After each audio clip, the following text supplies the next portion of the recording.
homem de fé. Chico, Chico, Chico, Chico Xavier. Chico, Chico, Chico, homem de fé. Por esse mundo passou um homem de tanto amor, suas pegadas deixou pra outros seguir. Pregou tanta paz, deixou tanta luz, dedicou sua vida ao Mestre Jesus. Chico, Chico, Chico, Chico Xavier. Chico, Chico, Chico, homem de fé. Chico, Chico, Chico, Chico Xavier. Chico, Chico, Chico, homem de fé.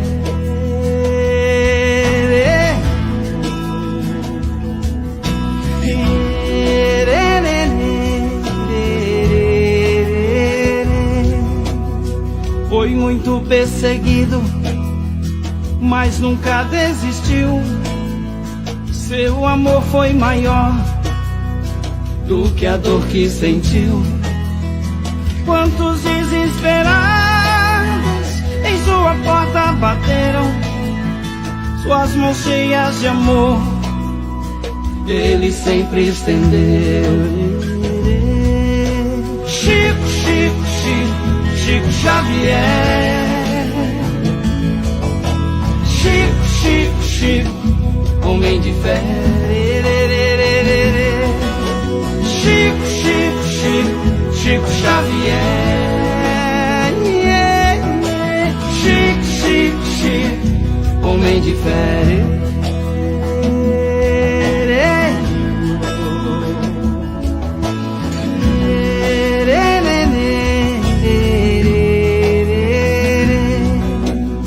Nesse plano aqui, sua missão terminou, mas só marca pra sempre nessa terra deixou. Quando sente saudades, faz assim como eu, cante essa canção que o Chico renasceu. Chico, Chico, Chico, Chico Xavier. Chico, Chico, Chico, homem de fé. Chico, Chico, Chico, Chico Xavier. Chico, Chico, Chico, homem de fé. Chico, Chico, Chico, Chico Xavier. Chico, Chico, Chico, homem de fé.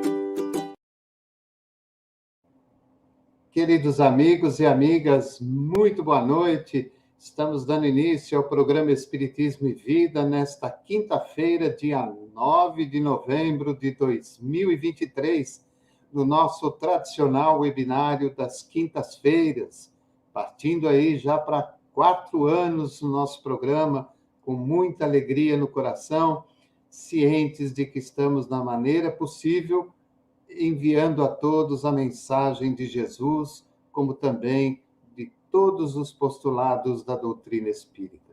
É um prazer tê-los conosco, é sempre uma alegria muito grande estarmos juntos para aprendermos um pouco mais. Lembrá-los que o nosso programa de hoje é transmitido em parceria com o Centro Espírita Joana de Ângeles e a Associação Espírita Sementes da Boa Nova, ambos aqui de Ubatuba, no litoral norte de São Paulo, e também transmitido pelas ondas do rádio da Web Rádio Espiritismo e Vida. Hoje, o nosso encontro será com o nosso companheiro Sérgio Thiessen, que já é aí um companheiro que tem nos ajudado muito no nosso trabalho. Ele é do Rio de Janeiro e ele vai nos abordar o tema, o magnetismo e o poder da oração. Então, nós vamos aí receber o nosso convidado com muita alegria no coração. Seja bem-vindo. Boa noite, Davi. Boa noite, amigos. Já estamos, então, novamente juntos. Que coisa boa. Quero agradecer a oportunidade, o convite, e que nós possamos, então, durante alguns minutos, aproveitarmos, não é? A oportunidade para uma temática tão importante para a vida humana, de um modo geral.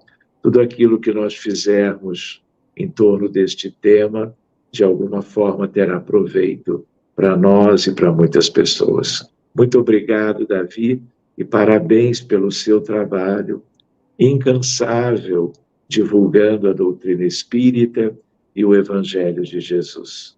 Muito obrigado.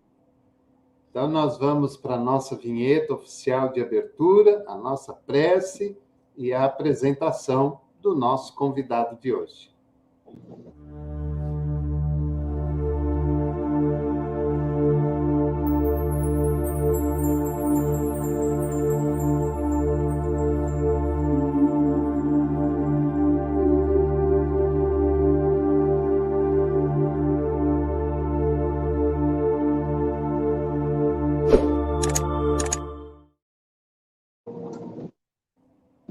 Amado Jesus, é com muita alegria que mais uma vez nos encontramos sob a sua tutela, o seu carinho e o seu amor.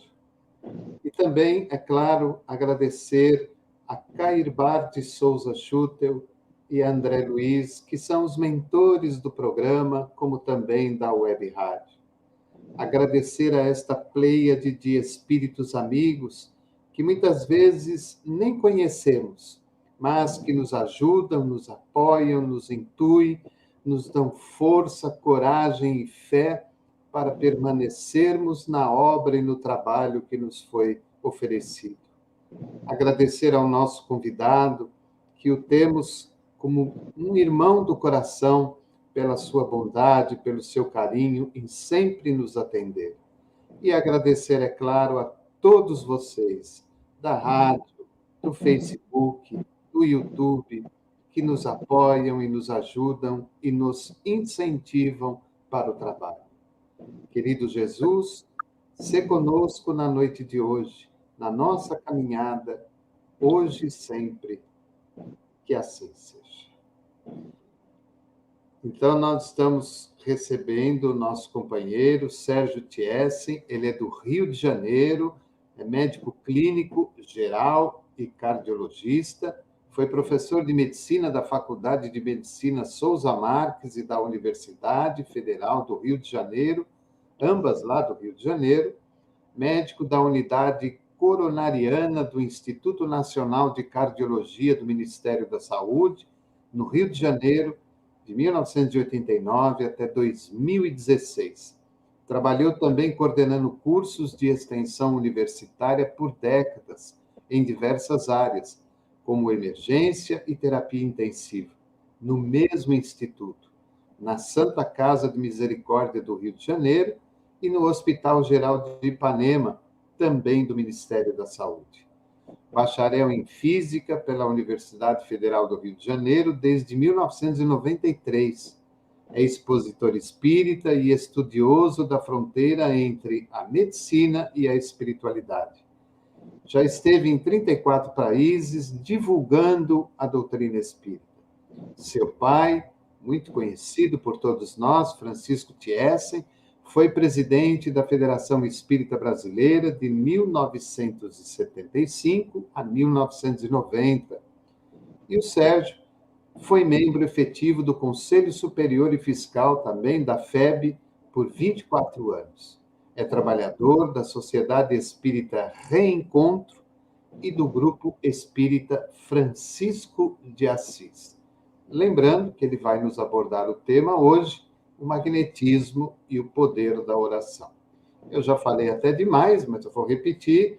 Uma boa noite para você e muito obrigado por estar conosco. Muito bem, Davi. Obrigado, eu. Na verdade, temos aí aspectos para vermos que caberia até num seminário, se nós refletíssemos bem. Eu me lembro que você também colocou a palavra evangelho, não é? E o poder da oração e o magnetismo. Então, talvez, para nós começarmos, nós deveríamos nos lembrar que a prece, a oração, é como que um aspecto universal. Eu vou para o meu cantinho, então. A palavra é sua. Tá bom, querido, obrigado. Então, eu estava comentando com vocês que a prece é algo que nos acompanha durante toda a história conhecida da humanidade, né? A humanidade tem um período muito longo no planeta Terra, mas a história da humanidade registrada pela escrita é muito mais recente e ela tem aproximadamente 5 milênios e meio. Mas estamos aqui há muitos e muitos milhares de anos. Então, no âmbito das religiões e das crenças, dos credos, a prece, a oração é algo muito típico, né? E que, portanto, tem a ver, por exemplo, as 3 grandes religiões monoteístas, o judaísmo, o islamismo e o cristianismo. A prece, claro, está em tudo isto. Porque, independente das características da religião, a ideia de o indivíduo sozinho, em qualquer lugar da sua escolha, ou com muita frequência nos templos religiosos, diante de altares humanos, mas consagrados a Deus e aos líderes das religiões, a oração é algo que está como que nos acompanhando há muito tempo e tem a sua razão de ser. De certo modo, não é? Todos os seres, mesmo sub-humanos, de alguma maneira buscam algo como que de vínculo com Deus, com o Criador de todas as coisas, aquele que criou o universo, que é chamado de universo divino. Poderíamos dizer hoje do multiverso, do diverso, porque há uma ideia de que temos realmente muito mais do que nós imaginávamos, inclusive com as descobertas e o alcance da ciência como que moderna até aqui, envolvendo a física, a astronomia, a astrofísica e a cosmologia. Então, é natural, não é, nós observarmos as coletividades, as culturas, os povos, trabalhando a questão da prece, mas com toda uma variabilidade, de acordo com os estudos, com a própria cultura, com a natureza de cada indivíduo, as suas condições pessoais, e isto em épocas diferentes da história da humanidade. Então, nós que somos espíritas, não é? Nós nos lembramos que a doutrina dos espíritos, através da atividade de Allan Kardec, trabalhando toda a questão dos espíritos da codificação, é como que o Evangelho redivivo. É, na verdade, o Consolador prometido. É, na verdade, Jesus de volta, num certo aspecto, num certo sentido. Então, nós temos, né, a questão do livro O Evangelho segundo o Espiritismo, de Allan Kardec, em que o codificador fez questão de vincular a doutrina dos espíritos ao Evangelho de Jesus. De tal maneira que, quando Jesus esteve entre nós, há 2000 anos e um pouco mais, inúmeras vezes ele trabalhou com os apóstolos, com os discípulos, a questão da oração. Não é verdade? Por quê? Porque ele sabia da sua importância. E nós não podemos esquecer, nós ainda nem conhecemos Jesus direito. Nós temos noções a respeito do Divino Mestre, mas conhecimento da sua excelsitude, da sua grandeza, da sua condição como espírito crístico, guia e modelo, governador da Terra, nós ainda estamos procurando estudá-lo, conhecê-lo e valorizar as suas indicações para nós, as suas prescrições, os seus ensinos para a nossa humanidade e para cada um de nós. Nós nos lembramos que, além do Evangelho segundo o Espiritismo, que foi e é uma obra de um conteúdo extraordinário, não é? Que nos traz os ensinamentos próprios dessa síntese do cristianismo, que é o Sermão da Montanha, em que cada capítulo é algo que diretamente nos remete a Jesus. Nós não podemos esquecer, por exemplo, quando no livro A Caminho da Luz, Emmanuel, através da mediunidade de Francisco Cândido Xavier, nos dá uma ideia, logo nos primeiros parágrafos, a respeito de Jesus. Quando, por exemplo, ele dizia que quando a Terra ainda se resfriava,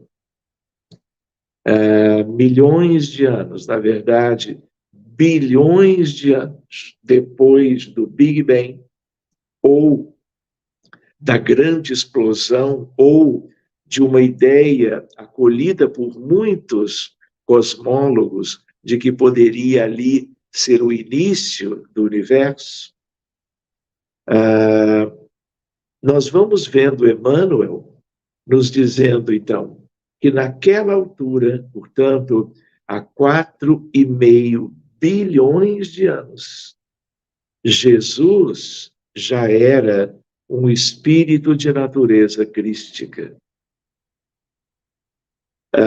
E nós vamos entender melhor a sua incomparável missão como governador da Terra na profecia de Daniel, a profecia do Filho do Homem.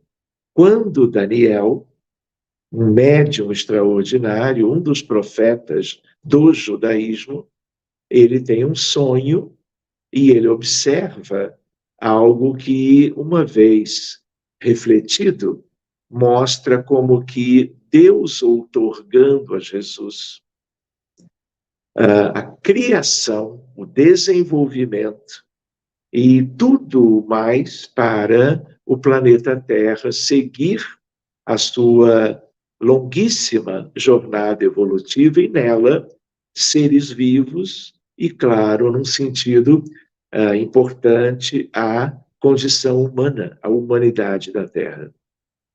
Então, nós não estamos falando de quando ele veio há 2000 anos. Não estamos falando de milhões de anos. Estamos falando de bilhões de anos. E ele já era de uma natureza elevadíssima, segundo o Livro dos Espíritos, a ideia da hierarquia dos espíritos, um espírito puro, puríssimo, considerado um dos Cristos divinos. Ele não é o único, ele é aquele concernente à Terra, mas em todos os lugares habitados onde temos humanidade, sempre há um espírito de natureza elevadíssima, que nós chamamos os Cristos de Deus.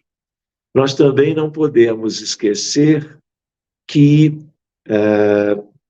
nós encontramos referências a Jesus em diversos outros momentos, com Emmanuel, com André Luiz, com Humberto de Campos, e dentro da própria codificação kardeciana. Então, por que eu estou lembrando destes aspectos que os espíritas, de um modo geral, conhecem? Porque quando Jesus esteve conosco, ele, conhecendo esta humanidade, que é uma humanidade muito deficiente do ponto de vista moral e espiritual, nós nos lembramos de que somos hoje 8 bilhões de humanos encarnados. E também no dizer de Emmanuel, no capítulo grande do Candário, do livro Roteiro, ele vai nos dizendo que seríamos no planeta Terra, 80 anos atrás, quando o livro foi editado, 22 bilhões. O que significaria dizer que temos do outro lado 14 bilhões de desencarnados. E isto é muita coisa. A maior parte da humanidade reside hoje, como residiu sempre do outro lado, na erraticidade, no mundo espiritual. Outro aspecto para nós é que nós compomos uma humanidade muito atrasada. E nós também nos lembramos o quanto elementos que recebemos de instruções do alto, dos espíritos superiores e de Jesus contam enormemente para nós. De tal maneira que quando nós pensamos no Evangelho, nós consideramos Mateus, Marcos, Lucas e João. Estes 4 evangelhos, a partir dos evangelistas, nos dão uma ideia da boa nova de Jesus. O Novo Testamento vai além disto. Inclui, por exemplo, as epístolas de alguns daqueles que estiveram lá há 2000 anos, como Pedro, como João, como Judas Tadeu, não Judas Iscariotes, a importância de Atos dos Apóstolos, com Lucas, a importância também do Apocalipse de João. Em tudo isto temos Jesus, em tudo. E quando nós examinamos estes conteúdos evangélicos, nós vamos ver que Jesus muitas vezes preconizava para aqueles espíritos que ele escolheu como apóstolos para estarem, e discípulos também, para estarem ao lado dele, que eram, Jesus sabia muito bem, escolhidos por ele, espíritos de muita elevação. Eram muitas vezes até reedições, retornos dos próprios profetas do judaísmo, de mais ou menos 1500, 1800 anos antes.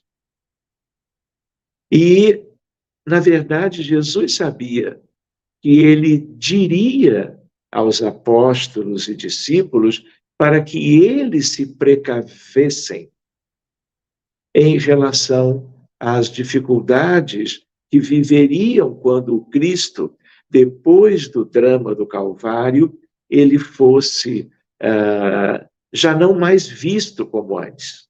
Não que ele tenha ascendido de imediato. Ele esteve aqui conosco por muitos anos, inclusive inspirando os evangelistas. Foi ele que vai à ilha de Patmos, na Grécia, onde João era já bem idoso. João Evangelista foi o único apóstolo que não desencarnou de morte violenta, porque ele era muito mais evoluído do que os outros e não tinha nada que sofrer, que resgatar por eventuais equívocos do passado. Então, a presença de Jesus durante anos e anos foi permitindo o próprio trabalho do cristianismo primitivo, a partir da casa de Pedro, a partir daqueles que foram divulgando o cristianismo de Jesus, através da propagação dos ensinos. Então, meus amigos, o que acontece? Este é um grupo de espíritos superiores, de primeira grandeza. Mas a humanidade é uma humanidade muito atrasada. Nós nos lembramos na hierarquia dos mundos e ainda estamos constituindo um planeta de expiações e de provas. Mas se vocês repararem bem, expiações são aspectos de sofrimento. Provas têm a ver com necessidades de todos, no sentido de fazermos cada vez mais as melhores escolhas diante dos desafios e circunstâncias da vida. Mas nós também nos lembramos que temos hoje, em várias partes do mundo, sempre tivemos ilhas de primitividade. Provas e expiações, sim. Será desse modo por muito tempo. Nós falamos hoje em etapa de regeneração que cumprirá milênios até ser completada. Mas para que isto aconteça, virá o degredo, a transmigração, virá a ideia da separação entre o joio e o trigo, como Jesus também deixou de uma maneira memorável nos seus ensinamentos. Por quê? Porque assim como a estrela Sírius e um planeta no seu entorno, no entorno de Alfa de Sírius. Sírius é um sistema de duas estrelas, Alfa e Beta. É um sistema binário. E aí, o que acontece? Os degredados de Sírius, há muito tempo atrás, foram para a Capela. Sírius seguiu o seu caminho. Capela recebeu, vamos dizer, a escória de Sírius. Durante milênios incontáveis, ali estiveram, procurando individual e coletivamente a evolução deles, em meio à evolução planetária, no entorno da estrela Capela. Os degredados de lá, numa certa altura, há mais ou menos 150 mil anos, vieram para a Terra. Então, a Terra herdou todos aqueles que, desde Sírius, passando por Capela, não conseguiram um mínimo de recuperação. E o Cristo Jesus, por questões divinas, recebe bilhões de espíritos que ainda estão, vamos dizer, tentando fazer a sua evolução moral, e uma grande parte sem sucesso, sem êxito, gerando para si ainda e para o planeta e a sua humanidade as mais diversas adversidades. Nós não podemos esquecer isto. Nós hoje estamos em 9 de novembro de 2023. Nós estamos aí com inúmeras guerras. Nós temos uma história registrada de 5.500 anos aproximadamente. Nunca tivemos 100 anos de paz. E enquanto estamos aqui, nos retirando um pouco da vida comum no dia a dia para, abraçados, refletirmos um pouco sobre questões espirituais, magnetismo e prece, o mundo está às voltas com dramas enormes. Então, temos a guerra na Ucrânia há 1 ano e quase 8 meses. Quando pensávamos que aquilo era algo, vamos dizer, completamente fora de propósito, gerando, né, a invasão de um país livre e soberano, nós agora temos o drama na faixa de Gaza. Um verdadeiro genocídio. 11.000 mortos em 1 mês. 4.200 crianças e jovenzinhos perderam as suas vidas. O que mostra as nossas condições. Isto é completamente fora de sentido, de propósito.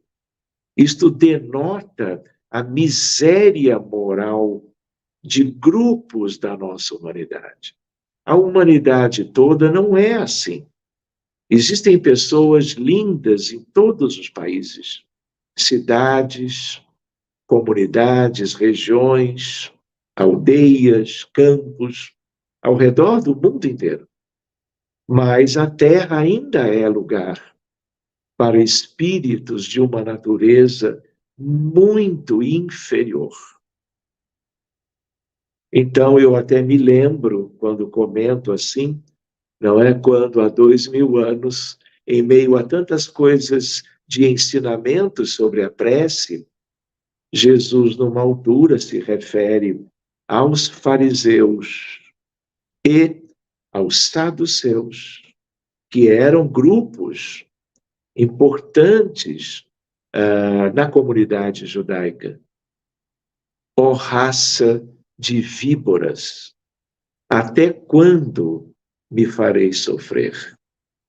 Mas voltando para a nossa temática, a ideia, a reflexão é de que nós ainda estamos muito distantes da regeneração.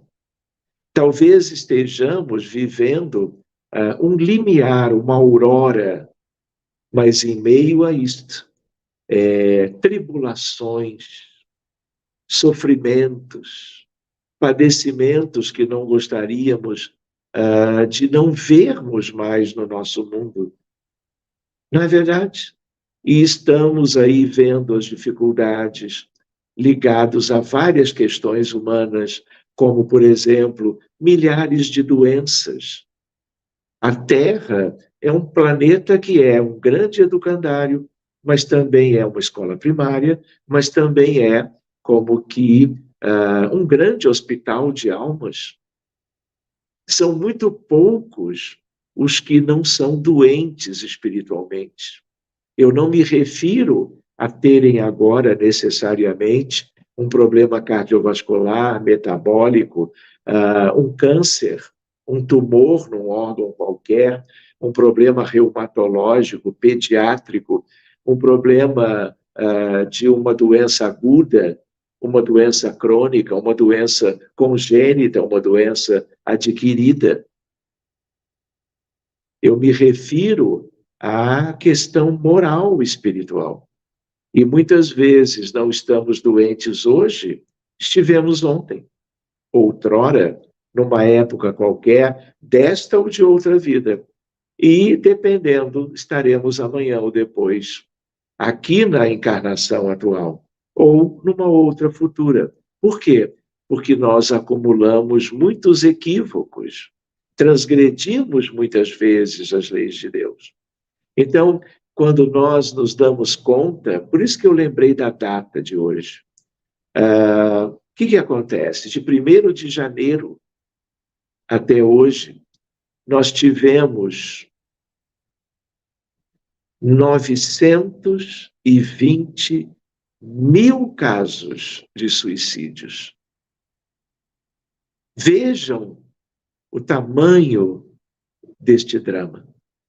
Fruto das dificuldades de cada um e da falta de entendimento sobre o sentido da vida, de onde viemos, por que estamos aqui, que mundo é este, para onde vamos, o que é necessário que façamos para não sofrermos as dificuldades como a depressão, a ansiedade, a esquizofrenia, a dependência química, que é uma tragédia médica da sociedade, da civilização atual. De onde vem isso? Das nossas dificuldades espirituais. Vem também de uma espécie de uma tríade devastadora do orgulho, do egoísmo e da vaidade. Eu ainda incluiria da indiferença, da ingratidão, da maledicência, do materialismo desenfreado. Então, tudo isto importa. E quando Jesus, eu não sei se vocês se lembram, eu gosto de recordar esta etapa, inúmeras vezes ele preconizava que os apóstolos orassem e vigiassem. Porque ele sabia que mundo era aquele naquela época, que região era aquela, que tipo de espíritos viviam ali e as dificuldades que os seus convidados do colégio apostólico vivenciariam. Ele sabia tudo, Jesus.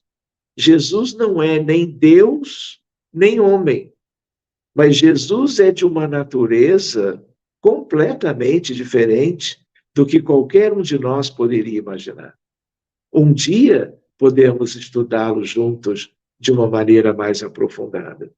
E como ele sabia do quanto eles seriam desafiados, do que eles teriam que enfrentar, por exemplo, da negação de Pedro.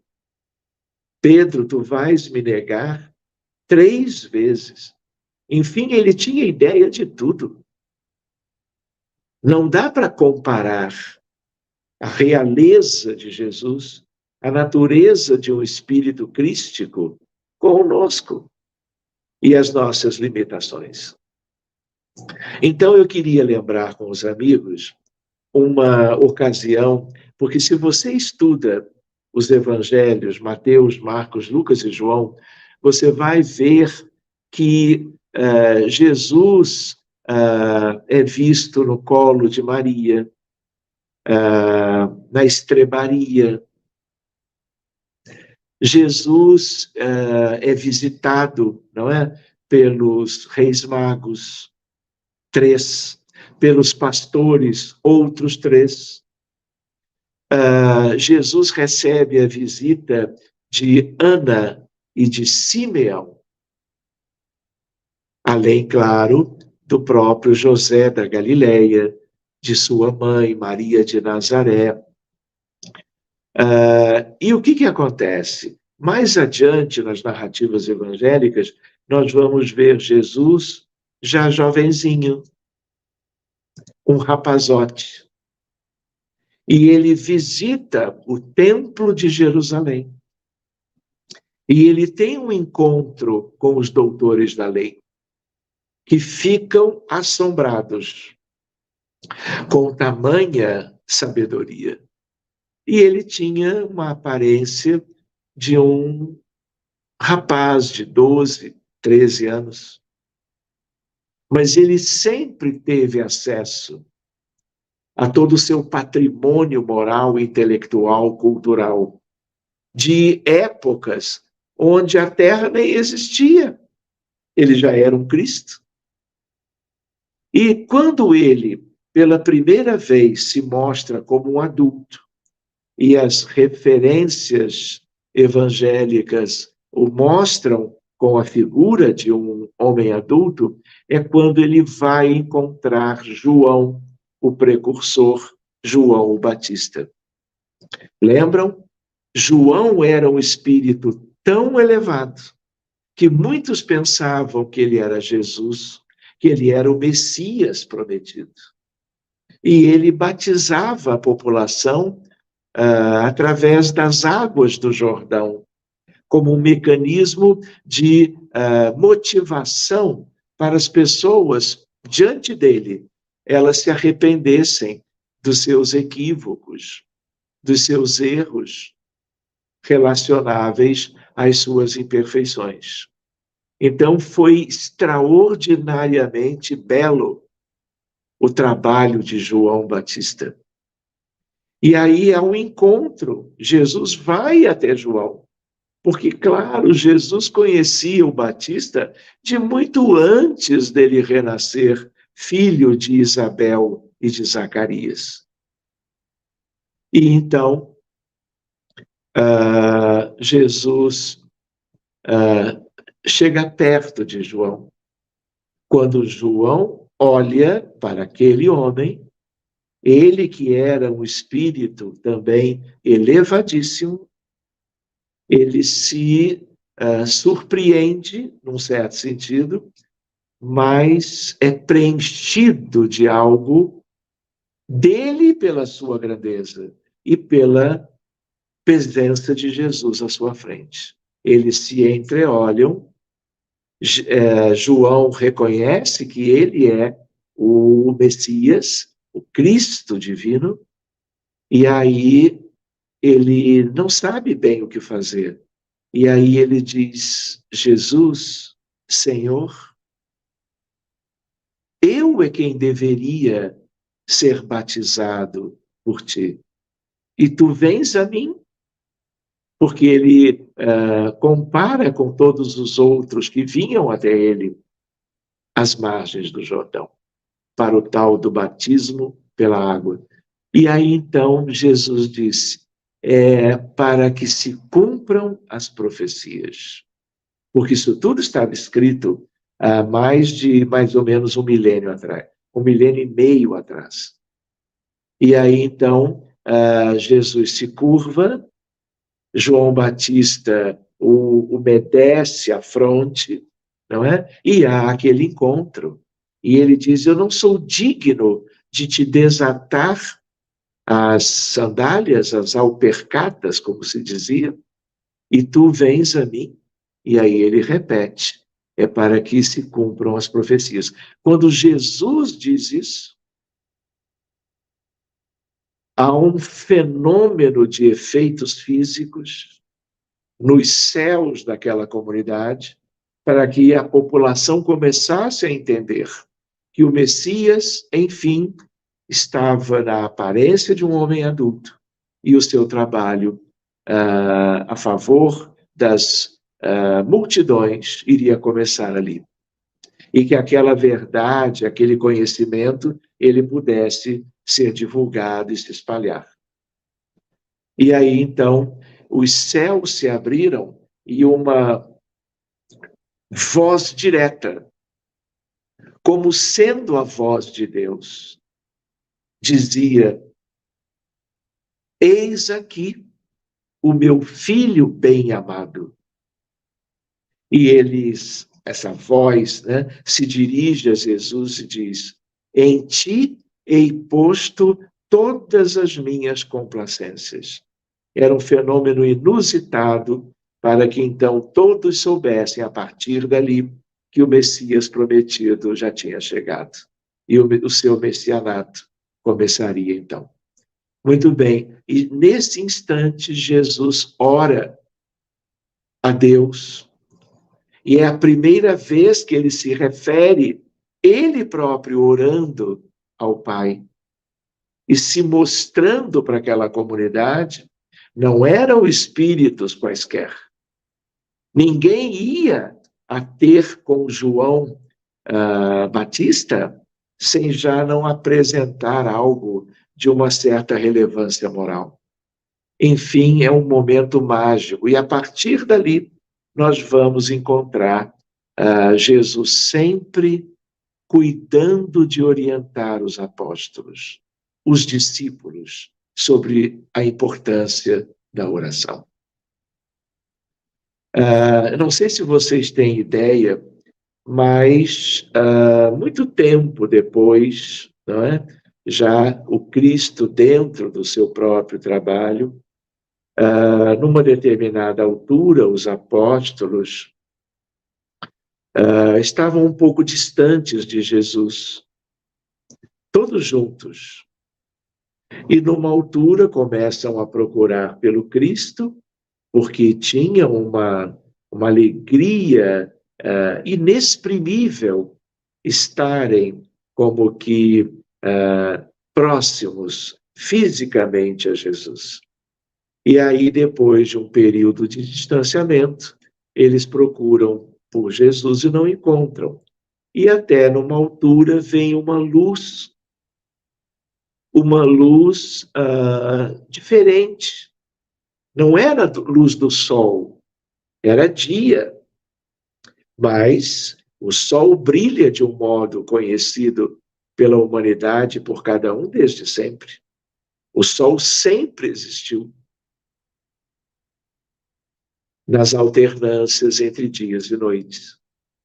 E aí o que acontece? Eles vão atrás daquela luminescência, apressam o passo e alguns minutos depois, todos eles vão identificando Jesus de Nazaré. E quando eles veem, é uma vibração, é um calor, é um conforto, é algo intraduzível em palavras, mesmo para aqueles que eram os escolhidos das missões apostolares deles, que eram espíritos de muita elevação. E eles vão chegando e veem aquele verdadeiro espetáculo de Jesus em oração. E todos os apóstolos eram de origem judaica, eram hebreus, eram, portanto, acostumados aos serviços religiosos nas sinagogas, nos templos de Jerusalém, de Cafarnaum, do Tiberíades, da Judéia, de Belém.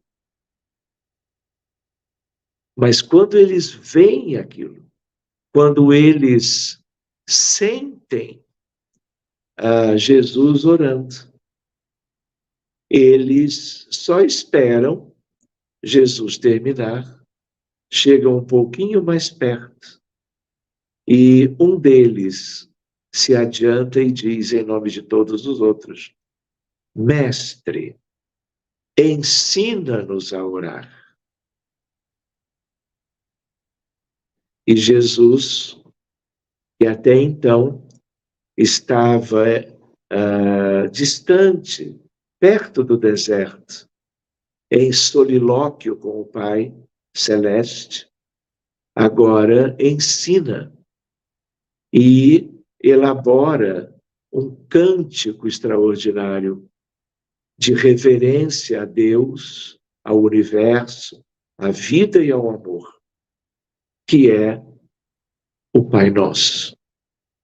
Que, claro, depois foi sendo recitado automaticamente e foi perdendo em sentimentalidade e perdendo algo, vamos dizer, dos seus efeitos. Mas é um legado de Jesus e de um magnetismo extraordinário, de algo que vincula a cristandade a Ele, o Senhor. E eles ali, não é, recebem este ensinamento extraordinário, que, claro, serviu para todo o cristianismo e serve até hoje. Mas importa nós nos lembrarmos que essa vivência de oração, ela depende muito de quem cada um se tornou ao longo do tempo. Uma coisa é uma prece decorada, automaticamente proferida. Outra coisa é algo espontâneo. Então, e portanto, brotando da essência divina em cada um dos filhos de Deus, brotando da mente espiritual de cada um, encarnado ou desencarnado, lembrando que há um Cristo interno. Então, se nós aprendemos a valorizar a oração em vista de tudo aquilo que ela pode ensejar, não é, em termos de adoração, Livro dos Espíritos, leis naturais, uma das leis, lei de adoração. A importância da prece no sentido de louvar, de pedir e de agradecer. Então, a prece, eu poderia dizer ou lembrar com os amigos aqui, é uma ciência. Mas não é uma ciência, vamos dizer, para questões de laboratórios humanos. É algo espiritual, é algo profundo, íntimo. Então, quando nós lembramos como é que o mundo nosso é, o quanto nós não temos Deus conosco, Ele está conosco. O Pai de Jesus, o Senhor dos universos, Ele está sempre com cada um de seus filhos, em qualquer lugar do grande todo. Nós é que precisamos crescimento, amadurecimento, instrução, reflexões, desenvolvimento moral e intelectual, porque quanto mais nós vamos buscando conteúdos que nos ajudam no processo evolutivo, as nossas preces vão se tornando diferentes. E as nossas preces nos ajudam no aspecto evolutivo, nas dificuldades humanas de qualquer um de nós, quando estamos encarnados ou desencarnados. Nós nos lembramos de Emmanuel de novo, quando em um dos livros daquela série, Fonte Viva, Caminho, Verdade e Vida, Pão Nosso, Vinha de Luz e Ceifa de Luz, são 5, nós vamos encontrar uma página que se chama Os 3 Imperativos. Lembram? Pedi e obtereis. Buscai e achareis. Batei e abrir-se-vos-á. É uma página linda. De tal maneira que ali nós vemos Emmanuel como que, em meio a tantos outros momentos da sua obra tão relevante para o mundo, não só para os espíritas, para o mundo do futuro, inclusive, nós vamos vendo o quanto espiritualmente nós devemos buscar que as nossas preces tenham cada vez mais um poder maior de nos beneficiarem, mas ao mesmo tempo e de uma maneira inequívoca, de beneficiarmos os demais. Então, quando nós trabalhamos magnetismo, podemos um dia nos encontrar só para conversarmos isso. Mas a ideia, por exemplo, de eu tenho magnetismo mineral. Se você perguntar para um estudante de uma escola básica o que é magnetismo, ele logo vai pensar nos ímãs, que são pedaços de um material metálico com propriedades ferromagnéticas. Então, cada pedaço tem polo norte e polo sul. Se eu coloco duas, elas podem, dependendo da posição, se atraírem ou se afastarem. Então, essa é uma ideia de um magnetismo chamado mineral. Se ninguém disser nada, é esse magnetismo. Então, as auroras boreais são magnéticas, depende do vento solar, das tempestades solares, do bombardeio benigno, claro, de neutrinos, que é uma das partículas elementares do universo de Deus. Então, a aurora boreal no extremo norte ou no extremo sul, sobretudo ao norte, sobretudo em países escandinavos, como Finlândia, Islândia, Alasca, e os outros, Suécia, Noruega e assim por diante. Então, o que eu tenho aí? Eu tenho um fenômeno magnético. Se eu trabalho na medicina, método de imagem, ressonância nuclear magnética, comum ou funcional, isso só existe pelo magnetismo. É um magnetismo com bobinas supercondutoras que modificam propriedades das partículas elementares, mudando o spin. Propriedades magnéticas da intimidade, da constituição biológica do indivíduo. É magnetismo que a física entende como tal. Se eu penso no planeta Terra, eu tenho o Polo Norte e o Polo Sul, geográficos. E eu tenho o Polo Norte e o Polo Sul magnéticos, porque a Terra é um grande ímã. Então, eu tenho linhas de força juntando Norte e Sul em todo o entorno da Terra. Por isso, as aves migram para a procriação e não se perdem, porque elas têm sensores na cabeça e elas vão na direção correta, onde buscam uma temperatura diferente para a reprodução. Então, trens de levitação magnética no Japão e na China são muito comuns, são caríssimos, mas eles têm. E aí eles flutuam, porque o magnetismo faz o trem pesado, enorme, flutuar. E aí não tem atrito. Então viaja a 450 km por hora. Suspensos. Você dá um impulso inicial e ele não para mais. A não ser que você freie lá quando chegar no destino. Tudo isso é magnetismo clássico, físico.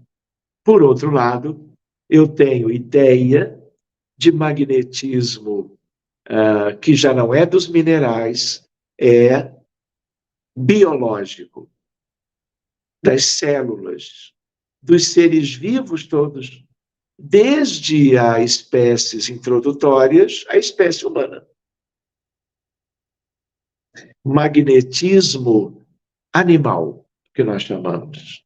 Magnetismo humano é quando se trata do ser humano, claro. Magnetismo espiritual, os humanos têm, porque nós também somos espíritos. Os desencarnados não têm o magnetismo humano, mas têm o espiritual. Então, há diversas expressões. E aqui, por exemplo, nós nos lembramos de Mesmer, o pai do magnetismo humano. Quando ele, médico, austríaco, trabalha a imposição de mãos. É o grande pioneiro. Vai para Paris, mostra o seu trabalho. Ele acalmava mulheres, sobretudo, pacientes com transtornos de ansiedade, transtornos mentais, crises histéricas. E aquilo tudo chamou muita atenção. Então, ele é um pai, não é? Usando terapeuticamente esse magnetismo humano pela imposição de mãos. O que é esse magnetismo? É o fluido vital. Só encarnado tem. Seres infra-humanos também. Só que os humanos dedicam com a imposição de mãos, doando esse fluido magnético. Então, tudo isso é ciência. Eu lembro que Allan Kardec era um exímio magnetizador. Conheceu, com seus colegas franceses, os melhores magnetizadores da Europa. Ele logo se interessou por aquilo. Só mais tarde que ele conhece as mesas girantes. Tanto é que vocês viram, Allan Kardec, ele chega a comentar, está escrito isto, quando ele diz, olha, espiritismo e magnetismo são como que uma ciência só. Ou seja, se não tudo, mas muito do que nós aprendemos pelos conteúdos doutrinários espíritas tem a ver com esse magnetismo mesmeriano, que ele conhecia. Então, por exemplo, na época de Kardec não existia a ideia da palavra passe, mas os recursos fluídicos a bem da saúde humana eram movimentados. A questão do passe só chega no Brasil em 1840, na verdade, antes de Kardec. Antes de O Livro dos Espíritos, que é de 1857. Quando dois magnetizadores portugueses vêm ao Brasil e começam a ensinar a imposição de mãos. E aí o passe se tornou o que vocês conhecem bem no movimento espírita. Mas eu tenho a fluidoterapia espírita, a magnetização da água, a fluidificação dela, o mesmo processo magnético. E vocês lembram que no passe, na magnetização das águas, como também em outros fenômenos, as rezadeiras, as benzedeiras, as liturgias católicas, tudo tem a ver analogamente com esse magnetismo. Então, quando a oração ela é proferida em silêncio ou a meia voz, não é como se diz, seja ela individual, seja ela coletiva, o que aumenta a sua eficácia, nós dedicamos isto a quem? Ao bem-estar alheio, à cura das doenças, das perturbações, à prece nas atividades espíritas, a prece nas atividades mediúnicas. Se vocês forem ver na Revista Espírita, vocês vão ver Allan Kardec visitando Bordeaux, a Sociedade Espírita de Bordeaux. Era o centro espírita primeiro nessa cidade francesa. E ali eles mostram para Kardec a corrente magnética. Quase ninguém conhece, porque mesmo os espíritas não estudam. Vou brincar, tanto quanto nós devíamos. E quando Allan Kardec viu uma reunião mediúnica de desobsessão por corrente magnética, o que ele exclamou? E funciona! Então nós temos muito que conhecer ainda. E a ideia qual é? Quanto mais diferenciado do ponto de vista moral é o Filho de Deus, eu diria, em qualquer parte do universo, sobretudo na Terra, que é o nosso mundo, é a nossa casa planetária. É aqui que nós temos que buscar conhecer cada vez melhor tudo isto para o melhor exercício, por exemplo, da caridade, através da oração, da imposição de mãos com a prece. Então, tudo isto é magnetismo, que mistura o magnetismo mineral. Por quê? Porque o pensamento de quem ora é radiação eletromagnética. Quando André Luiz fala a respeito, ele deixa claro, em mais de um momento das obras de André Luiz, por Chico. Só que ele ainda acrescenta, ele diz assim, mas é eletromagnetismo, mas de uma velocidade maior que a velocidade da luz. Se André Luiz diz isso no século XX, quando os livros foram escritos, ele sabia da mecânica quântica, da física moderna, porque todos já sabiam, até no plano físico, dos encarnados. Quando ele diz dessa forma, ele está dizendo, olha, o pensamento é de natureza quântica e não eletromagnética clássica. Isso tem valor? Tem, porque tudo que é regido, assim, fazendo parte da mecânica quântica, tem a ver com algo que podemos conversar um dia, que se chama entrelaçamento quântico, colapso da função de onda. De tal maneira que quando Jesus fala do rebanho, quando ele diz a Natanael, bem Elias, o paralítico de Cafarnaum, quando os amigos de Natanael conseguem que ele seja colocado pela claraboia para ser curado por Jesus, e aos pés do Cristo, Jesus diz a ele, Natanael, bem Elias, o que queres que eu faça? O que queres de mim? E ele fica muito surpreso. Como que tu me chamas pelo meu nome, se nós nunca tínhamos nos encontrado? Sabe o que Jesus diz? Olhando nos olhos dele, você imagina o que é esse momento cósmico, histórico, belíssimo. Natanael, bem Elias, eu te conheço desde sempre, como conheço desde sempre todas as minhas ovelhas.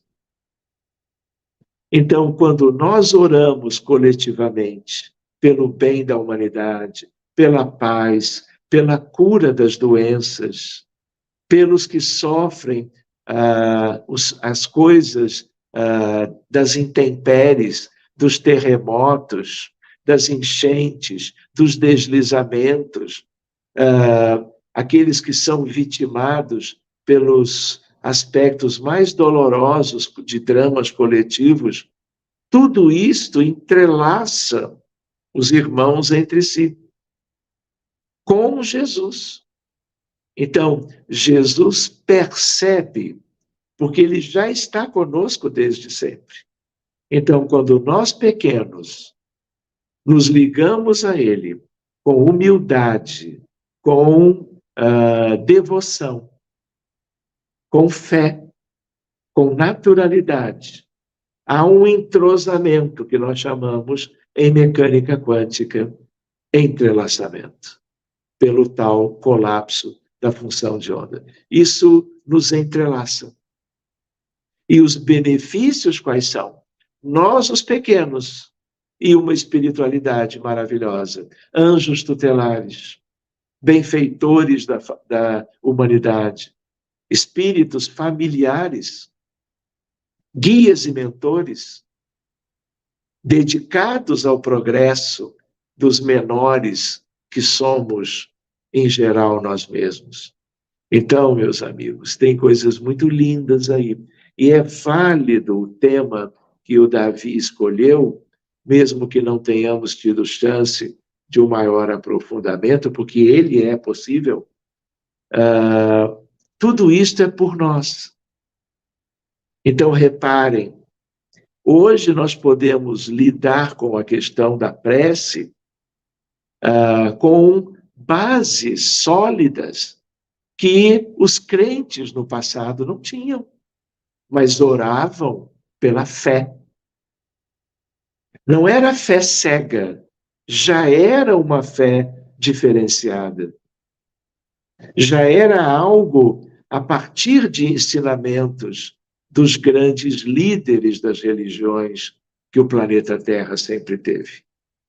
Então, meus amigos, oremos. Queria lembrar e até convidar vocês, quando foi há mais ou menos 7 anos atrás, vai completar em dezembro, eu me uni a algumas amigas em Portugal, espíritas, de uma determinada região, perto de Coimbra, na Serra da Lousã, e eu propus de nós fazermos uma prece aos domingos.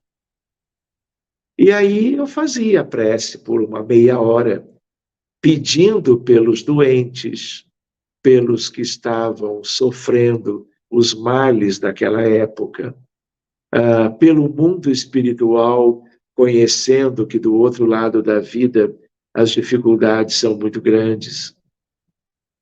O grupo cresceu. E durante alguns anos, quando chegou a pandemia, o grupo tinha mais ou menos 1.300 pessoas. Nós começamos com 6. Amigos espíritas, assim, né? Muito bem. Veio a pandemia, isolamento social, morte de centenas ou milhares por dia em diversos países, como o Brasil, como Estados Unidos, como Itália. Pois bem, e aí então nós éramos de uns 20 países, porque eu tinha viajado muito, e aí eu tinha amigos em várias cidades, né? E aí, vindo a pandemia, as pessoas muito aflitas, adoecendo, ficando em casa, preocupação, desencarnações de muitas pessoas. O grupo foi crescendo, pessoas foram pedindo para entrar. É um grupo do Facebook. Hoje, naquela época, orávamos muito pelas vítimas da pandemia. Muitos deles, semanas em terapia intensiva em todos os hospitais do mundo, tentando a sobrevivência. Muitos não conseguindo. Enfim, orando pela vacina para que ela logo chegasse e pudesse, como mudou, mudar aquilo tudo que víamos. Então, hoje, nós somos 9.200 pessoas orando não mais uma vez por semana, aos domingos, mas todos os dias às 5 da tarde, do horário de Brasília. Pela paz, seja na Ucrânia, na Síria, no Iêmen, guerra civil, há 12 anos, seja na faixa de Gaza. Enfim, a ideia é de movimentarmos os recursos espirituais, magnéticos, tudo filiado a Jesus e a toda esta falange sagrada dos Espíritos do Senhor, envolvendo os de maior elevação. Enfim, é uma temática que nós podemos começar, mas ela pode se espraiar no sentido de vários aspectos do conhecimento. Mas o que importa? O amor. Que a oração pode silenciosa ou em palavras verbalizadas. Amor pelos outros. E é disso que nós e o mundo inteiro tanto necessita. E foi por esta razão que Jesus, tantas vezes, outros antes dele, outros depois dele, vem nos introduzindo a questão e nos incentivando a fazermos cada um a nossa parte. Queridos, muito obrigado. Deixa eu devolver a palavra para o Davi e me coloco à disposição para qualquer reflexão com os amigos aqui. Eu estava observando agora aqui a minha agendinha aqui de palestras e olha como que a espiritualidade eu vou usar um termo assim, natural. Como que a espiritualidade é danada. Porque eu combinei com você de fazer essa exposição e falei para você, vamos fazer esse tema aqui, né? O Evangelho, o magnetismo e o poder da oração. A semana que vem, uma companheira sua aí do Rio de Janeiro, a Ana Guimarães, vai falar da ação e a eficácia da prece. Muito bem.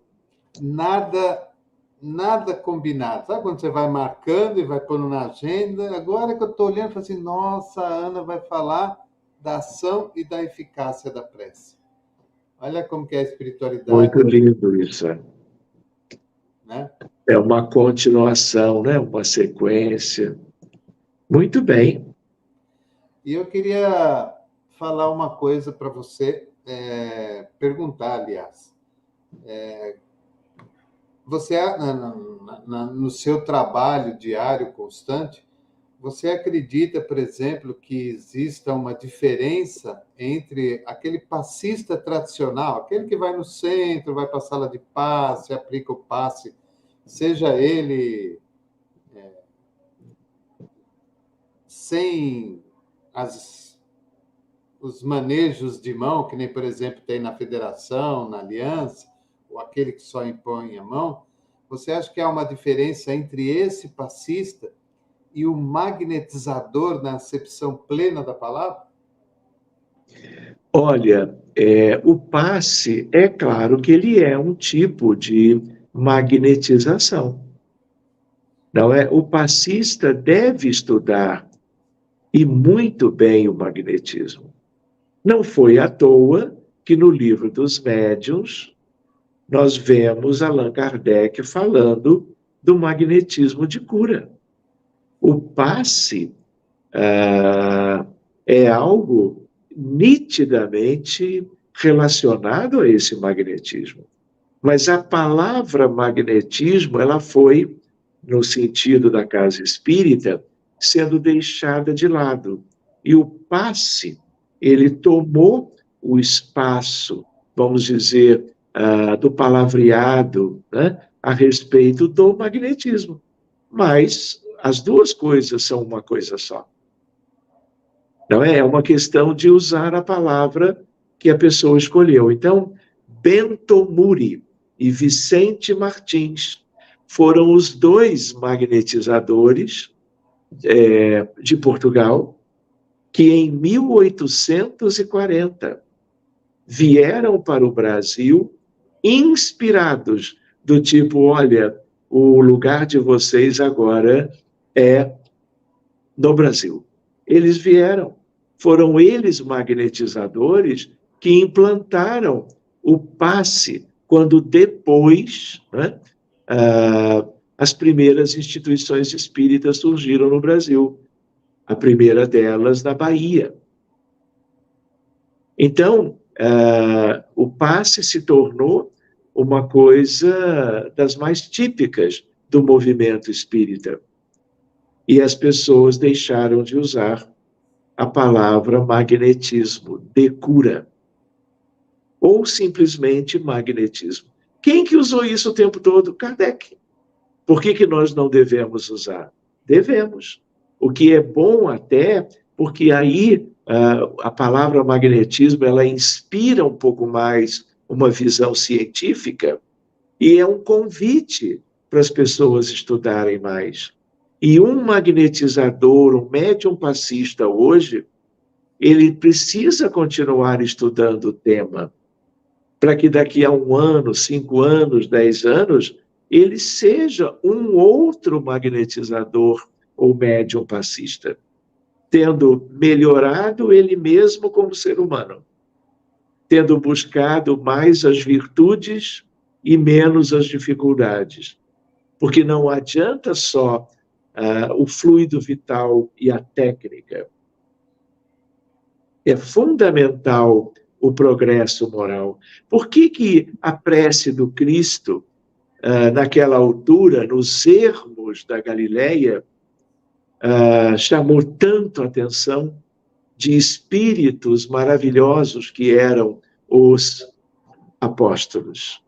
Porque o que eles viram, só Jesus. E eles queriam aprender com Jesus, porque eles eram humildes, servos, conheciam tudo o que estava acontecendo, ou pelo menos relativamente, e sabiam que o futuro deles dependeria do que mais eles pudessem aprender com Jesus. Como aprenderam. Então, a evolução moral é o mais importante fator, eu diria, na diferenciação do passista e dos efeitos daquele que ora em silêncio. Se vocês lembrarem, isso vale um estudo só para isto.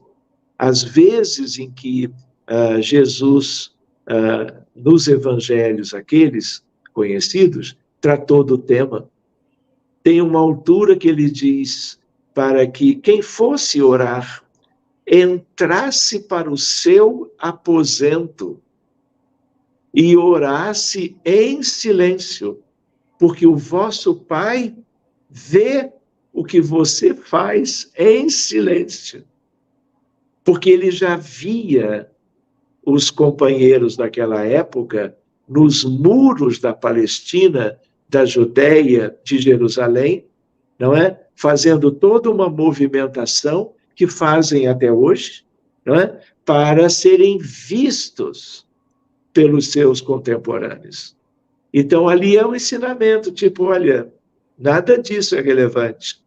O importante é o sentimento de quem evoluiu mais, evoluiu menos. E aí o sentimento se depurou e a eficácia da prece em todos os seus benefícios se amplia de acordo com a evolução moral de cada um. Uma outra questão que eu vejo muita gente falar, e eu queria saber da sua opinião, eu vejo as pessoas comentarem assim: puxa, Jesus era um espírito de tamanha evolução, de tamanha envergadura, por que Jesus não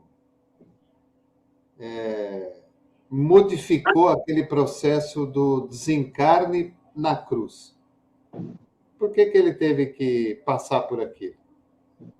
Na verdade, tudo aquilo da sua vinda, da sua vivência na Terra, ele já conhecia e preparou como ele quis.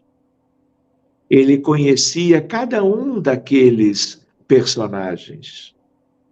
Ele sabia tudo o que ia acontecer, inclusive Pilatos, Barrabás, sabia tudo. E ele se mostrava como um ser humano para viver um tamanho sacrifício, sabendo que ele ia viver o drama do Calvário para que a humanidade fosse por ele, pelo seu sofrimento, marcado indelevelmente, para que as pessoas o valorizassem quanto aos seus ensinamentos. Para que, como aconteceu, porque ele sabia de tudo, não é? A humanidade, a história se dividiu em antes dele e depois dele. Pode acontecer o que for, ninguém o esquecerá. Um dia ele será devidamente conhecido por cada uma das ovelhas, que às vezes, teimosamente, não souberam ainda hoje valorizar a sua vivência messiânica na Terra. E aí, Davi, eu vou deixar uma ideia para o futuro, se você quiser. não é? Quando eu dizia nem Deus, nem homem, porque ele é um filho de Deus. Ele conversava com Deus, como qualquer outro filho também pode fazer. Mas ele não era um espírito humano comum. Não vou, a não ser deixar algo como uma sementinha. Jesus não encarnou. Jesus não nasceu de ventre de mulher. Essa é uma outra reflexão para nós. Então, o drama na cruz foi de um sofrimento extraordinário, porque ele era um espírito materializado, corporificado, com o ectoplasma de Maria de Nazaré, sua divina mãe, dos vinhedos e dos trigais puros da Galileia. Então, ele é um espírito de uma natureza tão extraordinária que, se ele chegasse perto de um óvulo fecundado, supostamente por José e Maria, aquilo desintegraria na mera aproximação. Então, ele deixa o seu trono solar e vai, e não é da fotosfera, é do âmago da estrela. E ele vai para a superfície, e ele vem vindo, se revestindo de túnicas, de diversas partículas elementares. Um dia podemos ver isso de perto. Até poder se vestir, entre aspas, do ectoplasma de Maria de Nazaré. Então, ele é um agênere, só que é um agênere perfeito, e não como outros que Allan Kardec descreve na obra da codificação. O Odilson aqui de Vitória está dizendo, ó, há controvérsia. Claro, é natural. Muita gente não trabalha essa hipótese. Podemos deixar como uma hipótese. Estudemos, tentemos conhecer essa possibilidade de perto. E eu aprendi, Davi, em minha casa, porque tanto meu pai, que foi presidente da FEB, como minha mãe, estudaram a obra, a meu ver, maravilhosa, chamada Os Quatro Evangelhos de João Batista Rusten. E é ali que eu aprendi, lidando em família com essa possibilidade. É controverso? É, como muitas coisas também podem ser. Exatamente, são irrevogáveis. Por isso, não vou entrar em um debate hoje, mas é só você programar. As leis são irrevogáveis e as pessoas pensam que o que acontece na Terra é o que acontece no universo. E as pessoas não conhecem nada além da Terra. Conhecem apenas as leis da física, vamos dizer apenas as quatro forças, interações, campos, que são a nuclear forte, a nuclear fraca, a eletromagnética e a gravitacional. Mas vamos juntos conversar sobre isto. Então, as leis que o nosso irmão se referiu, elas são divinas e únicas para todo o universo. Mas isso não quer dizer que um espírito de natureza crística, que nunca encarnou e, portanto, nunca reencarnou em mundo algum, evoluiu em linha reta, ele não pode se ligar a um óvulo fecundado humano num mundo de expiações e provas semi-primitivo, como é a natureza da vida no planeta. É uma ideia, é uma sementinha de reflexão. O tempo dirá. Dediquemo-nos. Somos aprendizes, somos pequenos. Não é verdade?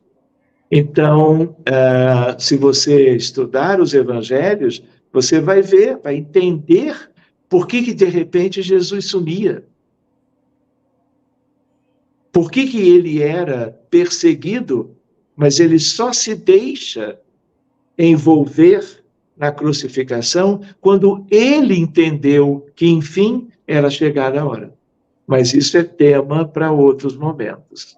Que eles sejam abertos para isso. Se não forem nessa vida, serão no mundo espiritual, serão na vida futura, porque o que é lei divina, o que é a verdade com V maiúsculo, mais dia menos dia nós vamos nos inteirar.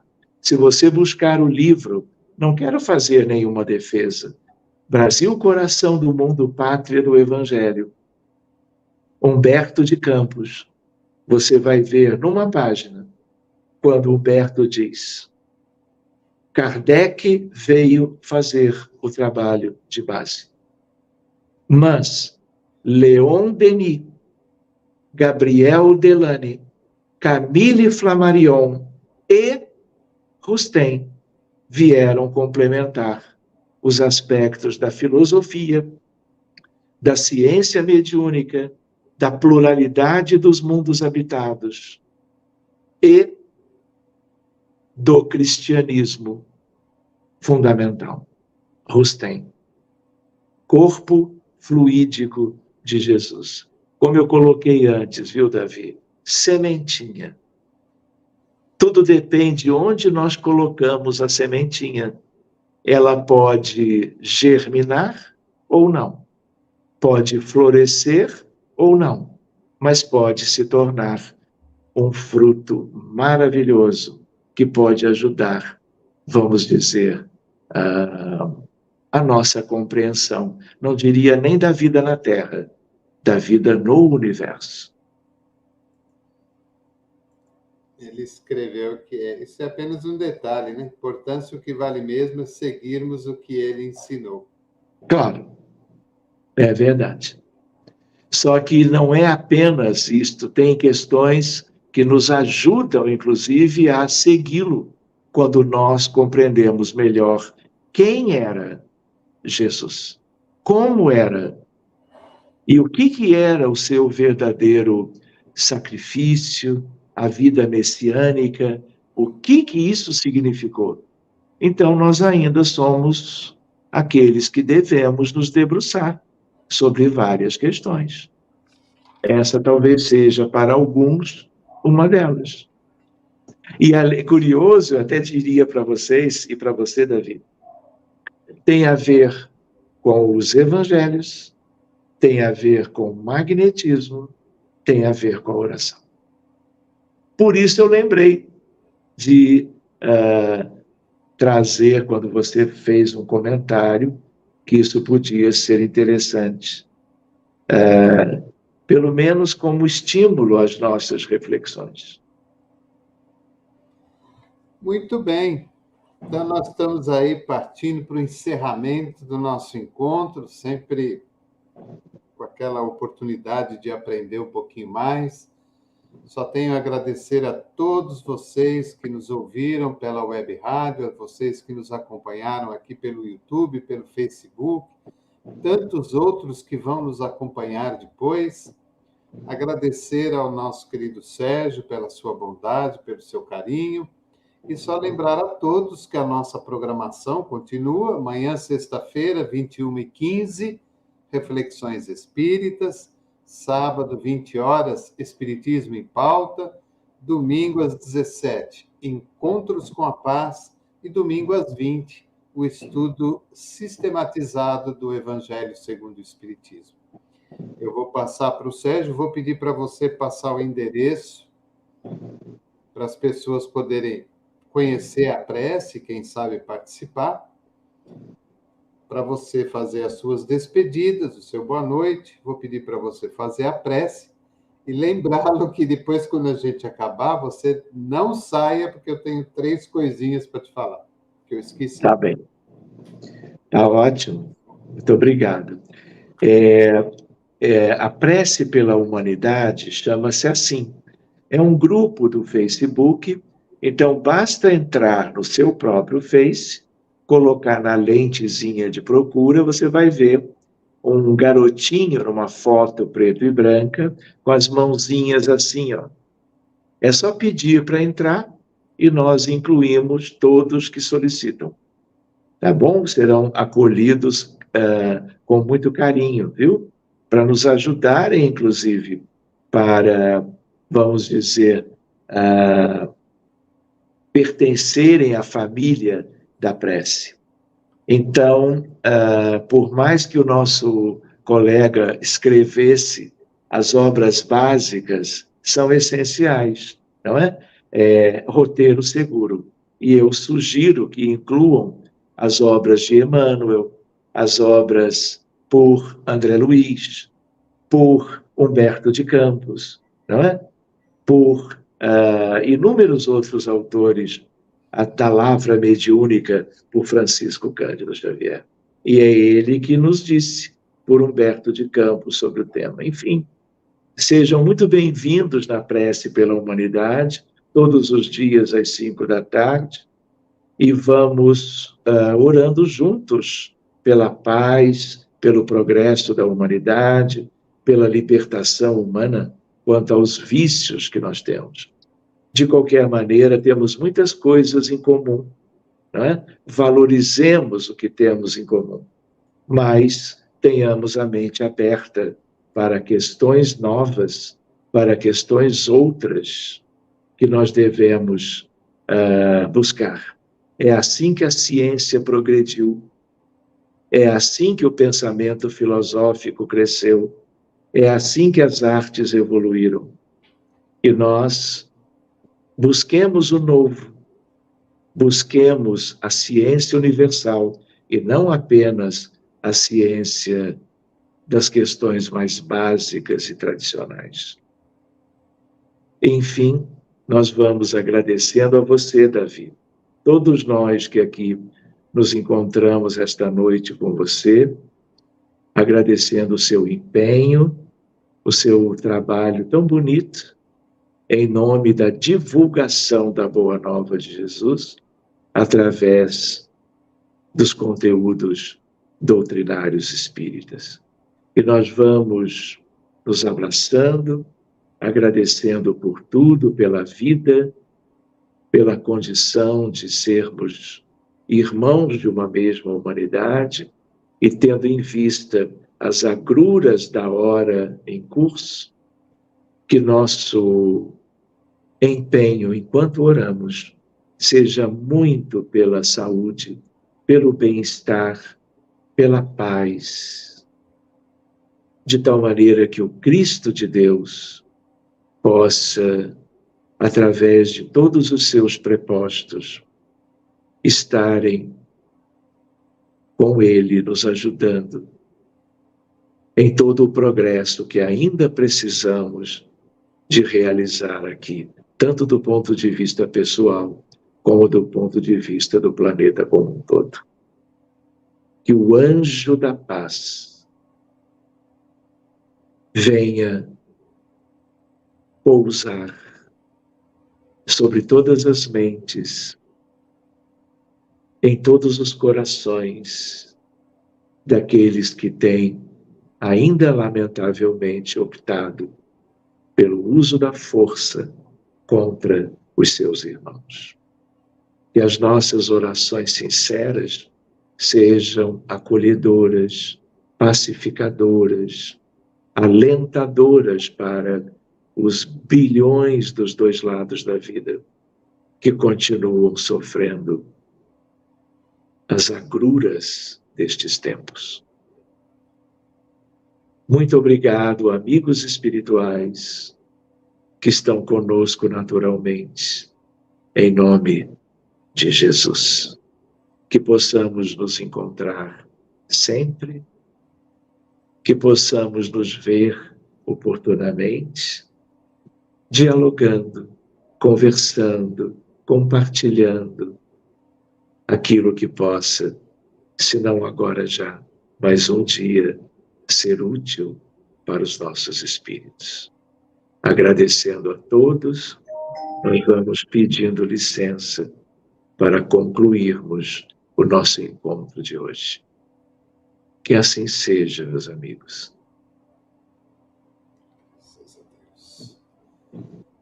Uma boa noite a todos, um excelente final de semana e que o Divino Mestre Jesus permaneça conosco na nossa caminhada, nas nossas tarefas. Nos vemos domingo às 17 horas no Encontros com a Paz. Programa Espiritismo e Vida, simples, objetivo, constante. Bom descanso e um forte abraço a todos. Até mais.